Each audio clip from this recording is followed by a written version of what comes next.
নমস্কার, কথামৃত ইউটিউব চ্যানেলে আপনাদেরকে স্বাগত। একটি নির্মম সত্যির কথা আপনাদের জানাই। এই পৃথিবীতে ৮৭ লক্ষ রকমের জীব আছে, একমাত্র মানুষই তাদের মধ্যে অর্থ উপার্জনের চেষ্টা করে এবং মানুষের অর্থ না হলেই অনর্থ। অথচ দেখুন, এই প্রকৃতিতে আর যারা আছে, মনে করুন সিংহ, সে যখন তার খাবার প্রয়োজন শিকার করে এবং যতটুকু খাবার খেয়ে সে আবার বিশ্রাম করতে চলে যায়।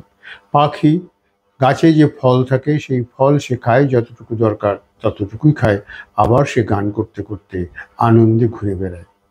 এবং মৌমাছি, সে ফুলের চারপাশে গুনগুন করে গান করে এবং সেই ফুলের মধু খায়, তার মধু খাওয়া শেষ হলে সে চলে যায়। এভাবে কেউই কিন্তু খাবার জমিয়ে রাখে না, তার জন্য অতিরিক্ত দুশ্চিন্তা করে না। একমাত্র আমরা মানুষই কিন্তু এই অর্থ উপার্জন করি এবং খাবার সংগ্রহ করার তাগিদে আমরা অনেক কাজ উদয়স্ত পরিশ্রম করে যাচ্ছি এবং এর জন্য আমাদের নানা রকম অসুবিধা বিড়ম্বনাও তৈরি হচ্ছে। এবং এছাড়া আমাদের জীবনযাপনকে আরও সুখী উন্নত করবার জন্য আমরা অনেক কিছু চেষ্টা করেছি।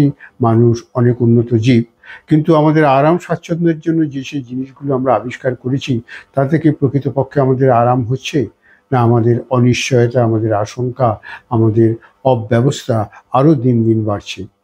বেঁচে থাকার জন্য তো চাই শুধু একটু মাত্র বাতাস, একটু জল, কিছুটা খাবার এবং একটি আশ্রয়। অথচ এই প্রকৃতির থেকে এই জিনিসগুলো আমরা না নিয়ে আমরা অতিরিক্ত জিনিস জমিয়ে রাখতে গিয়ে অতিরিক্ত আরামের জন্য নিজেদেরকে সবসময় ব্যতিব্যস্ত করে তুলছি।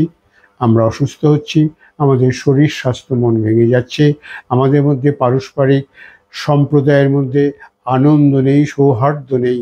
অথচ দেখুন, অন্য সব পশু পাখি জীবজন্তু তারা অত উন্নত প্রজাতির নয়, কিন্তু তারা কেমন আনন্দে হেসে খেলে তারাও কিন্তু লক্ষ লক্ষ বছর তাদের জীবনযাপন করছে।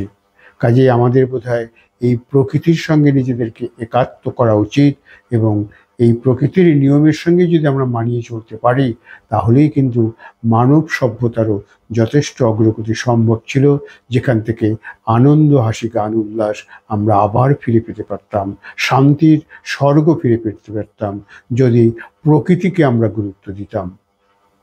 ব্যাপারটা আপনারা ভেবে দেখবেন। দরকার হলে আপনারা এটা লাইক, শেয়ার, কমেন্টস করুন। নতুন হলে সাবস্ক্রাইব করবেন। আপনাদের ধন্যবাদ।